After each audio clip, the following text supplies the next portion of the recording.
Hi friends, ಇವತ್ತು ನಾನು ನಮ್ಮ ಮಂಗಳೂರಿನ ಫೇಮಸ್ ಸ್ಟ್ರೀಟ್ ಫುಡ್ ಅಂತ ಹೇಳ್ಬೋದು ಚರ್ಮುರಿ. ಅದನ್ನು ಯಾವ ರೀತಿ ಮಾಡೋದು ಅಂತ ಹೇಳ್ತೀನಿ. ಸ್ಪೈಸಿಯಾದ ಖಾರವಾದ ಚರ್ಮುರಿ ಸಖತ್ತಾಗಿರುತ್ತೆ. ಮಂಗಳೂರಿನ ಯಾವುದೇ ಜಾತ್ರೆಗೆ ಹೋಗಿ ನಿಮಗೆ ಈ ಚರ್ಮುರಿ ಸಿಗುತ್ತೆ. ಓಕೆ, ನಾನಿಲ್ಲಿ ಮಂಡಕ್ಕಿ ಅಥವಾ ಏನು ಹೇಳ್ತಾರೆ ಪಫ್ಡ್ ರೈಸ್ ಅಂತೀವಿ ನೋಡಿ, ಅದನ್ನು ತಗೊಂಡಿದ್ದೀನಿ. ಯಾವ ಅಳತೆಯಲ್ಲಿ ತಗೊಂಡಿದ್ದೀನಿ ಅಂದರೆ, ಒಂದು ಪರ್ಸನಿಗೆ ಈ ರೀತಿ ನೋಡಿ 2 ಕೈ ಮುಷ್ಟಿಯಷ್ಟು ಒಂದು ಪರ್ಸನಿಗೆ ನಾವು ತಗೊಳ್ಳೋದು. ಹಾಗೆ ನಾನಿಲ್ಲಿ ಟೋಟಲ್ ಆಗಿ 4 ಮೆಂಬರ್ಸ್ಗೆ ಆಗುವಷ್ಟು ಮಂಡಕ್ಕಿಯನ್ನು ತಗೊಂಡಿದ್ದೀನಿ. ಓಕೆನಾ, ಇದು ಯಾವ ರೀತಿ ಇರಬೇಕು ಅಂದರೆ, ಇದು ಕ್ರಿಸ್ಪಿಯಾಗಿ ಇರಬೇಕು. ಈ ರೀತಿ ನೀವು ನೋಡಿ, ಒಂದು ತಿಂದು ನೋಡಿ, ತಿನ್ನುವಾಗ ಕ್ರಿಸ್ಪಿಯಾಗಿದ್ದರೆ ಕರೆಕ್ಟಾಗಿದೆ. ಸಪೋಸ್ ಇನ್ನೊಂದು ಬರ್ತದೆ ಸಾಫ್ಟಾಗಿ ಬರುತ್ತೆ, ಅದಲ್ಲ, ಸ್ವಲ್ಪ ಕ್ರಿಸ್ಪಿಯಾಗಿರಬೇಕು ನೋಡಿ. ಈ ಥರ ಕ್ರಿಸ್ಪಿಯಾಗಿದ್ದರೆ ಸಖತ್ತಾಗಿರುತ್ತೆ ಚರ್ಮುರಿ. ಸ್ವಲ್ಪ ಕ್ರಿಸ್ಪಿಯಾಗಿದ್ರೇ ಟೇಸ್ಟ್, ಆಯಿತಾ. ಆನಂತರ ಸ್ವಲ್ಪ ಬೇಕಿದ್ದರೆ ರೋಸ್ಟ್ ಮಾಡ್ಬೋದು. ಸ್ವಲ್ಪ ಸಾಫ್ಟ್ ಆದರೆ ಬೇಕಿದ್ದರೆ ಡ್ರೈ ಆಗಿ ನೀವು ರೋಸ್ಟ್ ಮಾಡ್ಬೋದು. ಈ ರೀತಿ ಕ್ರಿಸ್ಪಿಯಾಗಿದ್ದರೆ ಅದರ ಅವಶ್ಯಕತೆ ಇಲ್ಲ. ಇವಾಗ 4 ಮೆಂಬರ್ಸ್ಗೆ ಆಗುವಷ್ಟು ಖಾರವಾದ ಚರ್ಮುರಿಯನ್ನು ಮಾಡೋಣ. ಓಕೆ, ಈಗ ಒಂದು ಡೀಪ್ ಆಗಿರುವಂಥ ಪಾತ್ರೆಯನ್ನು ತಗೊಳ್ಳಿ. ಇದಕ್ಕೆ ನಾನು ಒಂದು ಮಧ್ಯಮ ಗಾತ್ರದ ಈರುಳ್ಳಿನ ಹಾಕ್ತಾ ಇದ್ದೀನಿ. ಸಣ್ಣಗೆ ಇದನ್ನು ಕಟ್ ಮಾಡಬೇಕು. ಹಾಗೆ ಒಂದು ಟೊಮೆಟೊನ ಹಾಕ್ತಾ ಇದ್ದೀನಿ. ಫಸ್ಟಿಗೆ ನಾವು ವೆಟ್ ಇಂಗ್ರೀಡಿಯೆಂಟ್ಸನ್ನು ಫಸ್ಟಿಗೆ ಹಾಕಬೇಕು, ಡ್ರೈ ಇಂಗ್ರೀಡಿಯೆಂಟ್ಸನ್ನು ಲಾಸ್ಟಿಗೆ ಹಾಕಬೇಕು. ಆವಾಗ ನಿಮ್ಮದು ಚರ್ಮುರಿ ಏನಿದೆ ಅದು ಸಾಫ್ಟ್ ಆಗಲ್ಲ, ಕ್ರಿಸ್ಪಿಯಾಗಿರುತ್ತೆ. ಆನಂತರ ನಾನು ಒಂದು ಅರ್ಧದಷ್ಟು ಕ್ಯಾರೆಟನ್ನು ಗ್ರೇಟ್ ಮಾಡಿ ತಗೊಂಡಿದ್ದೀನಿ. ಬೀಟ್ರೂಟ್ ಇದ್ದರೆ ಅದನ್ನು ಕೂಡ ನೀವು ಗ್ರೇಟ್ ಮಾಡಿ ತಗೊಳ್ಬೋದು. ಆನಂತರ ಇವಾಗ ಮಾವಿನಕಾಯಿ ಸೀಸನ್ ಅಲ್ವಾ, ಮಾವಿನಕಾಯಿ ಇದ್ದರೆ ಅದನ್ನು ಕೂಡ ಸಣ್ಣಗೆ ಕಟ್ ಮಾಡಿ ಅದನ್ನು ಕೂಡ ಹಾಕ್ಕೊಳ್ಬೋದು. ನನ್ನ ಹತ್ರ ಇವತ್ತಿಲ್ಲ, ಇದ್ದರೆ ನೀವು ಹಾಕಿಕೊಳ್ಳಿ. ಓಕೆನಾ. ಹಾಗೆ ಸ್ವಲ್ಪ ಕೊತ್ತಂಬರಿ ಸೊಪ್ಪನ್ನು ಹಾಕ್ತಾ ಇದ್ದೀನಿ. ಕೊತ್ತಂಬರಿ ಸೊಪ್ಪು ಹಾಕಿ ಸ್ಕಿಪ್ ಮಾಡಬೇಡಿ, ಟೇಸ್ಟ್ ಚೆನ್ನಾಗಿರುತ್ತೆ. ಸಣ್ಣಗೆ ಕಟ್ ಮಾಡಿ ಹಾಕ್ಕೊಳ್ಳಿ. ಹಾಗೆ ಖಾರವಾಗಿ ಇರಲಿ ಅಂತ ನಾನು 2 ಹಸಿಮೆಣಸಿನ್ಕಾಯಿನ ಕಟ್ ಮಾಡಿ ಹಾಕ್ತಾ ಇದ್ದೀನಿ. ಖಾರ ಕಡಿಮೆ ಬೇಕಿದ್ರೆ ಇದನ್ನು ನೀವು ಸ್ಕಿಪ್ ಮಾಡ್ಬೋದು. ಈಗ ನಮ್ಮ ಜಾತ್ರೆಗೆಲ್ಲ ಹೋದರೆ ಎಲ್ಲರೂ ಕೇಳೋದು, ಇದು ಚರ್ಮುರಿ ಮಾಡುವಾಗ ಕೇಳ್ತಾರೆ, ಸ್ಪೈಸಿ ಬೇಕಾ ಖಾರ ಕಡಿಮೆ ಅಂತ.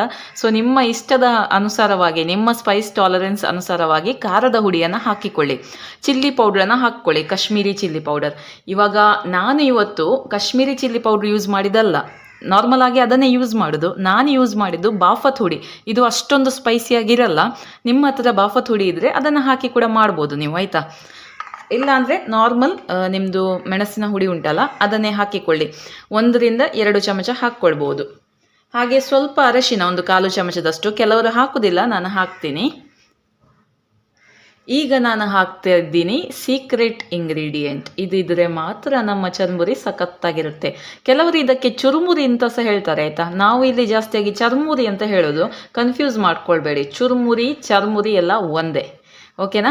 ಈಗ ಕೋಕೋನಟ್ ಆಯಿಲನ್ನು ಹಾಕಬೇಕು. ಬೇರೆ ಯಾವುದು ಆಯಿಲ್ ಸಹ ಹಾಕ್ಬೋದು, ಆದರೆ ಇದು ಹಾಕಿದರೆ ಮಾತ್ರ ಆ ಘಮ ಇರೋದು, ಆ ಫ್ಲೇವರ್ ಇರೋದು.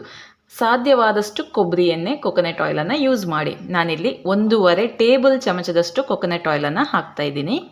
ಪ್ಯೂರ್ ದೇಸಿ ಕೋಕೋನಟ್ ಆಯಿಲ್, ನಮ್ಮದೇ ಲೋಕಲ್. ಇನ್ನು ಇದನ್ನು ಒಮ್ಮೆ ಚೆನ್ನಾಗಿ ಮಿಕ್ಸ್ ಮಾಡ್ಕೊಳ್ಳೋಣ. ಓಕೆ, ಹಾಗೆ ರುಚಿಗೆ ತಕ್ಕಷ್ಟು ಉಪ್ಪನ್ನು ಕೂಡ ಇವಾಗಲೇ ಹಾಕ್ಕೊಳ್ಳೋಣ. ಓಕೆ, ಉಪ್ಪು ಹಾಕ್ತಾ ಇದ್ದೀನಿ. ಆನಂತರ ಬೇಕಿದ್ದರೆ ನೋಡಿಕೊಂಡು ಅಡ್ಜಸ್ಟ್ ಮಾಡ್ಕೊಳ್ಬೋದು.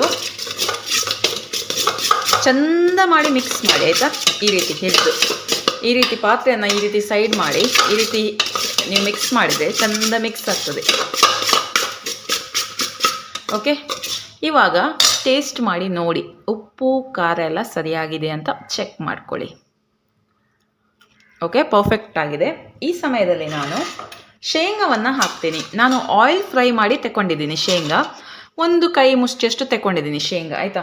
ಇದು ಹಾಕಿದರೆ ಸ್ವಲ್ಪ ಕ್ರಿಸ್ಪಿ ಆಗುತ್ತೆ, ಚೆನ್ನಾಗಿರುತ್ತೆ ಅಂತ. ಇಲ್ಲ ಅಂದರೆ ಸ್ಕಿಪ್ ಮಾಡ್ಬೋದು, ಇದ್ದರೆ ಹಾಕಿ, ಮಿಸ್ ಮಾಡಬೇಡಿ. ಓಕೆ, ಇದು ಆಯಿತು. ಇನ್ನು ಲಾಸ್ಟಿಗೆ ನಾವು ನಮ್ಮ ಮಂಡಕ್ಕಿಯನ್ನು ಹಾಕ್ಕೊಳ್ಳೋಣ. ಇದು ಹೇಗೆ ಹಾಕಬೇಕು ಅಂದರೆ, ಯಾವಾಗ ನೀವು ಸರ್ವ್ ಮಾಡ್ತೀರಿ ನೋಡಿ, ಆವಾಗ ಇದನ್ನು ಹಾಕಿ ನೀವು ಕೊಟ್ಟರೆ ಆಯಿತು. ಅಂಗಡಿಯಲ್ಲಿ ಕೂಡ, ಜಾತ್ರೆಯಲ್ಲಿ ಕೂಡ ಹಾಗೆ ಅಲ್ವಾ, ಮಸಾಲೆ ಎಲ್ಲ ಮೊದಲೇ ಮಿಕ್ಸ್ ಮಾಡಿರ್ತಾರೆ. ನೀವು ಒಂದು ಚರ್ಮುರಿ ಕೊಡಿ ಅಂದ ತಕ್ಷಣ 2 ಕೈ ಮುಷ್ಟಿಯಷ್ಟು ಹಾಕ್ತಾರೆ, ಮಿಕ್ಸ್ ಮಾಡಿ ಕೊಡ್ತಾರೆ. ಮೊದಲೇ ಮಿಕ್ಸ್ ಮಾಡಿ ಇಡೋದಿಲ್ಲ ಯಾರು ಕೂಡ. ಮೊದಲೇ ಮಿಕ್ಸ್ ಮಾಡಿ ಇಟ್ಟರೆ ಅದು ಸಾಫ್ಟ್ ಆಗುತ್ತೆ. ನಾವು ಇದನ್ನು ಮಾಡಿ ತಕ್ಷಣ ತಿನ್ನಬೇಕು. ಹಾಗಾಗಿ ನಾವು ಯಾವಾಗ ಇದನ್ನು ಸರ್ವ್ ಮಾಡ್ತೀವಿ ನೋಡಿ, ಆವಾಗಲೇ ಇದನ್ನು ಮಿಕ್ಸ್ ಮಾಡ್ಕೊಳ್ಬೇಕು. ಓಕೆ, ಇದನ್ನು ಒಮ್ಮೆ ಚೆನ್ನಾಗಿ ಮಿಕ್ಸ್ ಮಾಡ್ಕೊಳ್ಳೋಣ. ಆಹಾ, ಈ ಕೊಕೊನಟ್ ಆಯಿಲ್ದು ಘಮ ಉಂಟಲ್ಲ ಸಖತ್ತಾಗಿರುತ್ತೆ. ಆನಂತರ ಲಾಸ್ಟಿಗೆ ಇದಕ್ಕೆ ಒಂದು ಅರ್ಧ ನಿಂಬೆಯನ್ನು ತೆಗೆದು ಅದರ ಜ್ಯೂಸನ್ನು ಇದರ ಮೇಲೆ ಸ್ಕ್ವೀಸ್ ಮಾಡ್ಕೊಳ್ಳೋಣ. ತುಂಬ ಚೆನ್ನಾಗಿರುತ್ತೆ ಈ ರೀತಿ ಮಾಡಿದರೆ. ಓಕೆ, ನೋಡಿ, ಖಾರವಾದ ನಮ್ಮ ಮಂಗಳೂರಿನ ಜಾತ್ರೆಯಲ್ಲಿ ಸಿಗುವಂಥ ಚರ್ಮುರಿ ಅಥವಾ ಚುರುಮುರಿ ರೆಡಿ ಟು ಸರ್ವ್. ಯಾರಿಗೆಲ್ಲ ಚುರುಮುರಿ ಇಷ್ಟ ನೋಡಿ ಈ ವಿಡಿಯೋನ ಇವಾಗಲೇ ಲೈಕ್ ಮಾಡಿ ಹಾಗೂ ಇದನ್ನು